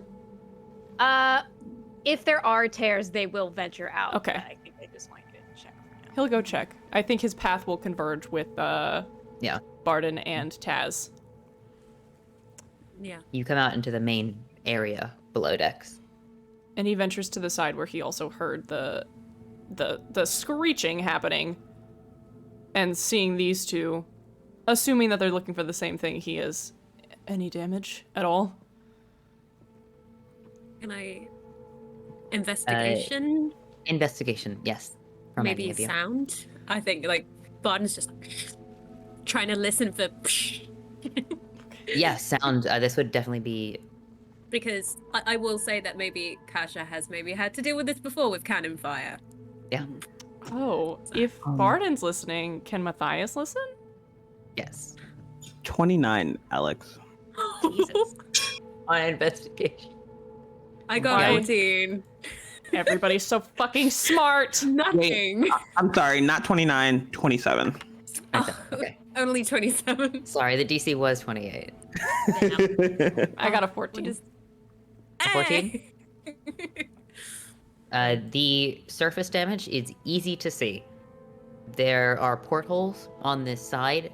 They are scratched up. There is not water leaking through, but rather ice crystallizing along the side of them. Oh, that's The convenient. boat where it sits in the water, like part of the below decks is underwater and part of it is not. So you can see there are like slight leakages of water on the base of the portholes, and it's coming through and freezing around. If that's left for longer, it could warp the wood and cause more damage to allow water to come through there. Towards the kind of baseboards on this side, there is definitely like small leaks of water pooling through that's not freezing due to the temperature here. For the most part, especially Taz, what you're noticing is that it's not that things are going to break through right now. It's that this whole area is incredibly weak. So a cannon shot or a direct hit or something like that would cause massive damage. Where's that greasy little halfling that does the wood fixing on this ship? Carpentry. Aura, you haven't Sure. seen him. The twin. Yeah. Have I seen his sister? Where is she? No, both of them are not there. Fuck. Aura and what's their name? Then I suppose. Oh, sorry. It's Geezer. It's Geezer and Pora. Pora's her name, and Geezer's his. Unless either of the two of you would like to go and alert people to the damage that's been happening, I'll go. I can try and go find them. Yeah, I can do that. Look for Geezer. Okay. I know what Geezer looks like. Yeah. Heads out. Yeah. Boom, boom, Little boom, boom, boom. little greasy halfling with his hair slicked back and his shirt often open, tight pants. Like I know Novel doesn't have like particularly good smell, but I imagine like just there's a natural form to that. Can I smell him? Like his nasty greasy shit. You cannot smell Can him. I smell his I know. grease? I smell his grease. He's not that greasy. He's a perfectly capable guy who. There's no showers on a boat. You can be greasy and capable. Yeah. Yeah. Yeah. What was I trying to say? The people who think they're superior because they have magic and they can clean their hair versus those who do not have magic and cannot. Wow. Magic world privilege. So real. Yeah. Yeah. Can I go Absolutely. hunt for him? Yes, Geezer, you find below decks. Also I'm trying to seems get be... him involved so that Awaish doesn't have to get involved. Yeah. Gotcha. Listen, let the wizard handle it. The hair flip. I'm gonna let the carpenter get a handle on it, if I can. Geezer, Pora, and Forg. Frog? Forg? Frog? Org. Forg. Forg is Frog, and Frog are below deck. They seem to be dealing with cargo. The animals in the deck that are below decks in the that you've been transporting, they're like calming them down, making sure that they're not kicking. You have cattle, etc., sheep. So, like, basically they've taken some of them out of some of the cages and are like just calming them down. Seems like they have some kind of salts that make animals really sleepy, so they're dealing with them there.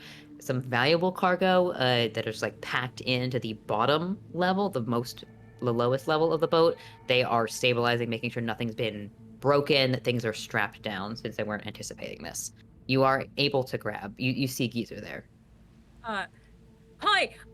The boat is fucked up on one side. I think it's on the port.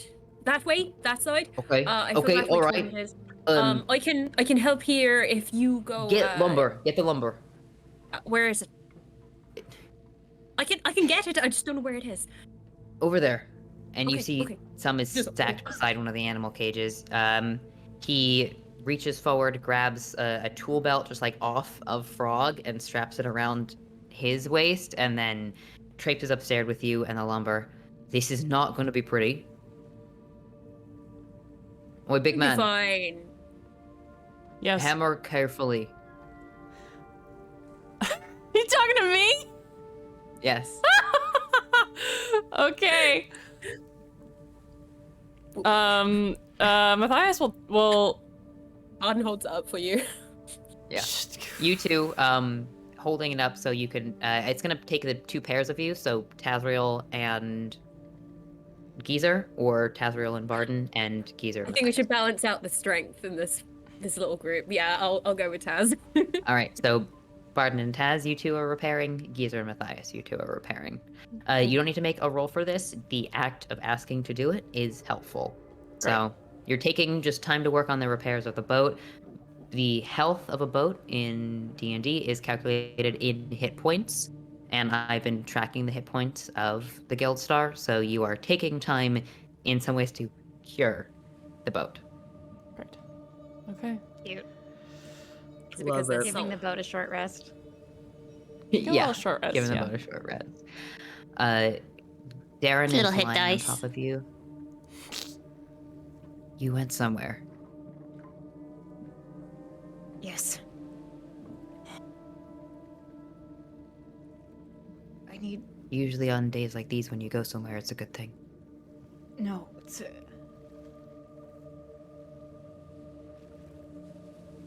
Something's wrong. We need to. Do you need a healer?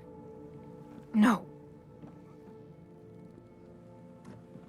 I don't mean like one of those. Do you need someone to calm you?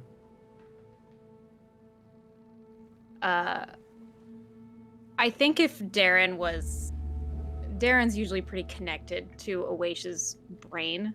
They're having difficulty verbalizing their pain, frustration, need, etc. But Darren can kind of do that poke into their brain and feel that the overwhelming feeling right now, besides just this like deep pain, is just feeling so useless and wanting with everything in them to get up and be able to help with whatever is going on right now. And just that deep frustration at being essentially locked in bed. Okay.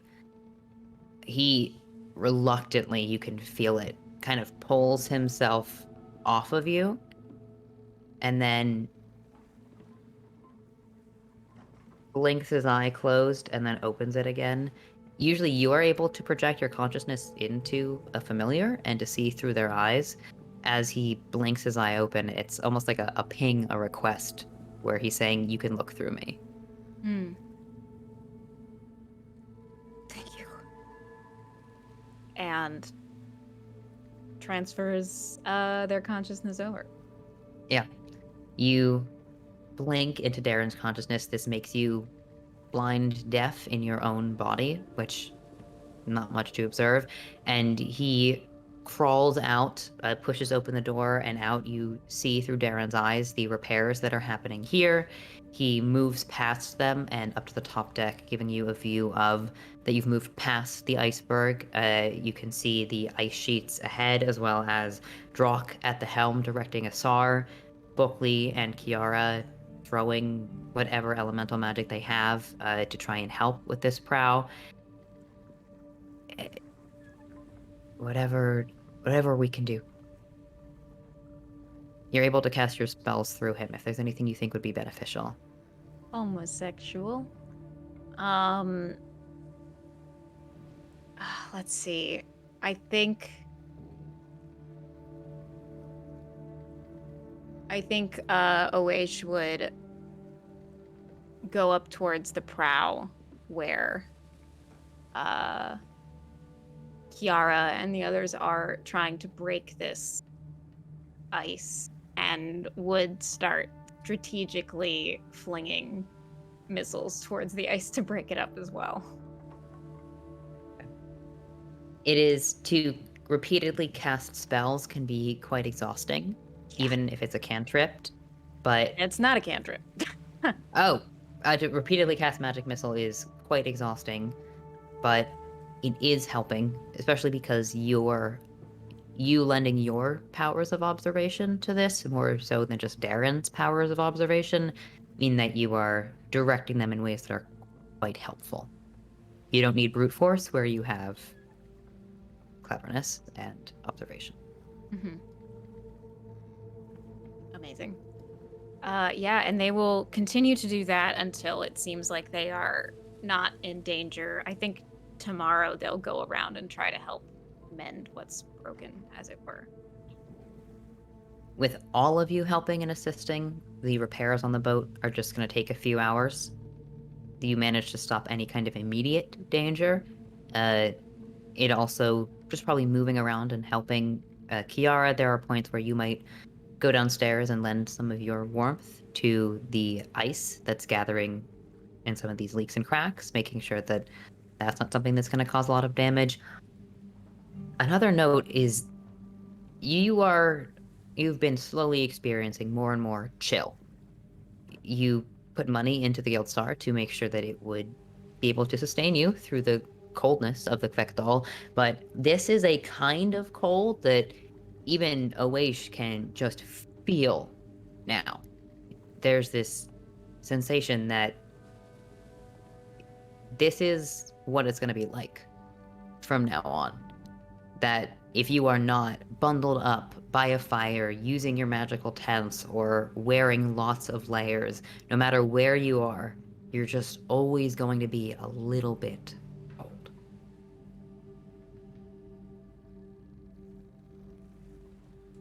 Hours pass. You finally manage to get on a course that seems sustainable, picking up a little bit of speed.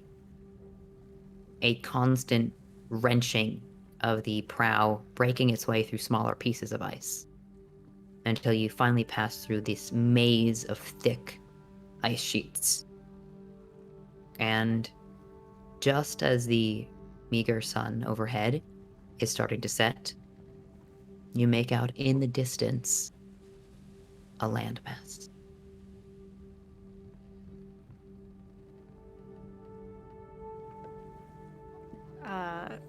Just as the landmass comes into sight and Awaish sees it through Darren's eyes, they've been using up every spell slot they have, and I think pushing a little bit past that too. The moment they see the land, Darren feels like his own sight take back over as they just lose consciousness. I'd like to say that I think all of you at this point, besides Awaish, are probably gathered on top deck as the sun is setting. I would love Unless to, Matthias. but I made a promise, and I am keeping that promise. As soon as he's done helping with the carpentry, he's back in Awaish's room. Or my room that Awaish is in. So it's Awaish's room now. And sees that they're passed out, and closes the door behind him and sits on the ground and goes back to the spread of leather that was in front of him. You are studying those charts. He's working. He's working on something. I think above deck, Barden sees the landmass and just sort of pats Kiara on the shoulder, just like, is it cliche if I say land ho? Do you think that's rude? Am I allowed to say that? Is that the captain's job, do you think? It might be, but you can say it to me. And then Kiara just like kind of slumps into Barded. Kiara very tired. Oh. Took a bit out of you, didn't it? Yeah, You've been doing so much. and it's so much different than healing people. Like this, I mean, I think it literally takes things out of me a little bit. Well, you did good. And, you know, at least the spells you used today, like, they did good. Didn't hurt anyone, and, you know, we're safe now because of them. Oh. I think You we all want me did to- good. Nah. I mean, I was just running around with nails. But it's something. Do you want to lift back down? Or do you want to stay No. up? Do you want me to just lift you? Do you want to rest? I think we I should could go just- back down, but I'll admit, Barden, if it's... I'm a little worried about us if it's going to be this cold all the time. Lifts her hands and just, they are very pale for an orc, and just, I'll have to admit I'm feeling it, and but that's what the coats are for, and the tents, Yes. and freezing hands take Kiara's, just like, it's what we got you for, isn't it? And listen, when we're done with all of this, we're all going to go on a lovely beach vacation. What do you think? Praeline Coast? I've got a few, well, I've got a few friends there. Could be interesting. Kiara just raises a brow at you. Sounds like fun. It could be fun. Could be a lot of running, considering. But I think it'd be interesting at least. A lot warmer. A lot warmer. Do you... Kind of looks to where Taz is, wherever he is. Maybe. Yeah, a little ways off. Yeah, like he hasn't said a word since he told Drock that it was him and not somebody attacking them. Maybe you should go talk to him. I don't think he'd appreciate comfort from me. But from you, different. Will you be okay? Yeah. I'll just bundle up in bed and warm up. If I'm not needed, I'll ask around. I've still got some strength left. I don't think that place took it out of me like it did you. Oof. I think Kiara just like shivers. Like, yeah, I did not like that. Okay, let me. Don't worry, I'll I've always check on got your him. hand. If it ever happens again. Yeah. Okay. Gives her a little kiss on their forehead. Okay. Look after yourselves. I'll And try. heads down. And I think, Kiara, what's your passive perception? 13. 13. Okay. You are. Finish what you were saying, but I will happily give you a description of what you're seeing as you approach. Oh, okay. Well, that's what I was gonna say. Kiara's gonna approach. Yeah. Okay. Then from the deck of the ship, as you look out towards the edge of the waste, you can make out a number of boats that are sailing between you and the edge of the waste. Some that seem to be emitting this dark smoke as you travel towards them.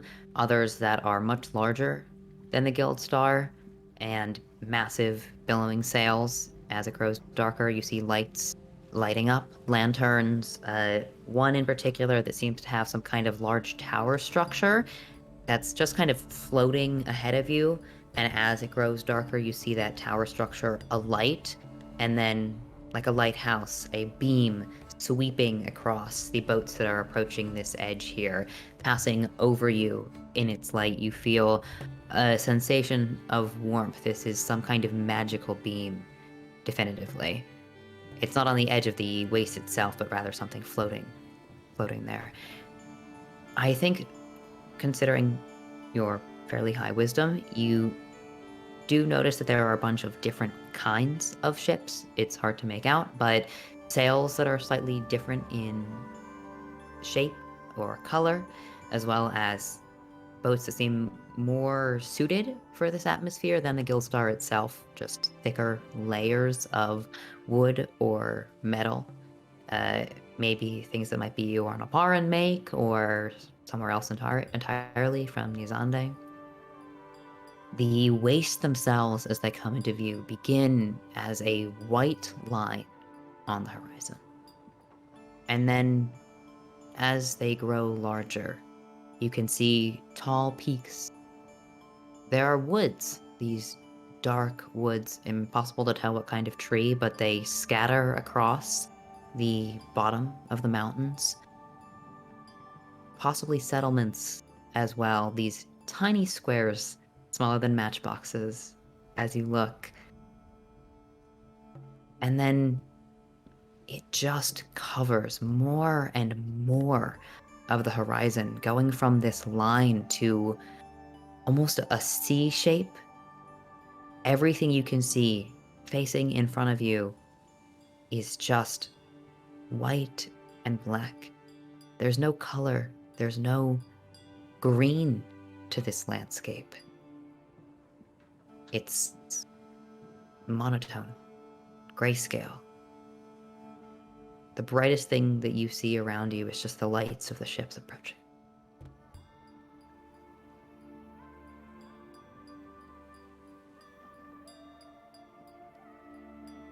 In that moment, Kiara reaches within to find the little flame in the back of her mind, and says, just internally, "It's time to bring some color to all that black and white." There's a purr of satisfaction. I think I will have us end it there. I know there are plenty of conversations meant to be held, but that is the conclusion of Arc 2 of Strange Hungers. We did it! We made it through the wilderness! We finally made it. We fucking made it through the worst day of all time. Yeah. Oh my god. Day. The VJ not worst looking day. at us like VJ! Holy No, wait, shit. did not remember what had happened to them under the water, and now they do. Oh no! Well, Wow. Yeah. What? I will say we are not close to another level up yet, but there was a significant amount of experience that was gained from that, so we will probably hit another level up soonish, hopefully, in preparation for you guys actually entering the wastes. We're also going to be still playing around with some fun different mechanics. We've been testing out these different long and short rests, seeing how we like those, probably figuring out some mechanics, of course, related to cold and harvesting and exploring and all of that fun stuff to make sure that this feels like a dark and dangerous landscape without being too punishing. Wow. Jesus, we made it! Ah! we're alive. Wastes! Wastes next We're at the episode! waste. Yes! Wastes! Not just waste. Matthias's little clubhouse. Yeah. Yes! Mm. Well, if you make it to the order is not just on the edges. But Yeah, we yes, gotta get will in be- there. We gotta get in make there. Mm. If we make it. Okay, thank you guys so much for watching. Do we have tragedy tomorrow? I believe we do. I believe we have Okay. tragedy tomorrow. Keep an eye on the Twitter to make sure. Excellent. But thank you to Soundtail for the music. Thanks to One More Multiverse for the maps. Thank you to you for watching through all the technical difficulties, and thank you to Wi-Fi for nothing. Not a You can damn find thing. previous episodes of both Strange Hunters and our other flagship show, Tragedy of Theologian, on our YouTube at Total Party Kiss. We are very happy to be back and still figuring out lots of fun schedule stuff for the new year, so we'll have more updates on that as well over on our Twitter, trying to use our Instagram a little bit more as well. Total Party Kiss on all of the platforms. And stay tuned for a raid to Starlight Tales. Go give them a shot. Yeah. Go see the Okay. home. Love you guys so much. We Bye. will see you next week. Bye.